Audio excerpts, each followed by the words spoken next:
D'un orphelin sans rien à un chef de projet. Il a changé de vie grâce à cette phrase. Mon ami, ne fais pas défiler tout de suite.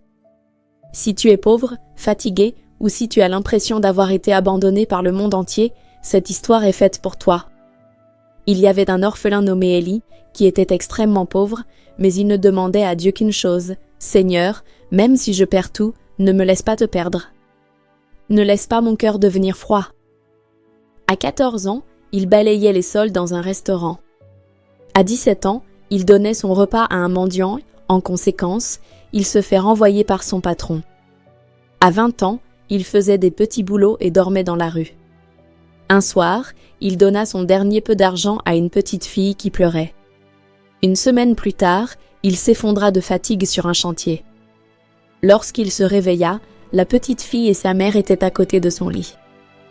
Sa mère lui dit « Tu as sauvé ma fille, voici ta récompense. » C'était une offre d'emploi d'une grande entreprise. Matthieu chapitre 19 verset 26 dit « Aux hommes cela est impossible, mais à Dieu tout est possible. » Plus tard, Élie devint chef de projet et eut tout ce dont il rêvait.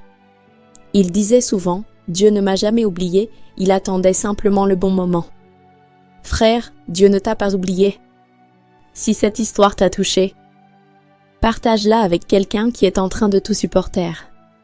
Ce qui te manque le plus, est-ce une opportunité ou une issue? Dis-le-moi dans les commentaires. Tu veux apprendre à prier pour avoir plus de foi? Clique sur le numéro à l'écran pour me contacter et rejoindre notre groupe d'études gratuit. Dieu va t'enseigner comment prier pour des miracles dans la vallée.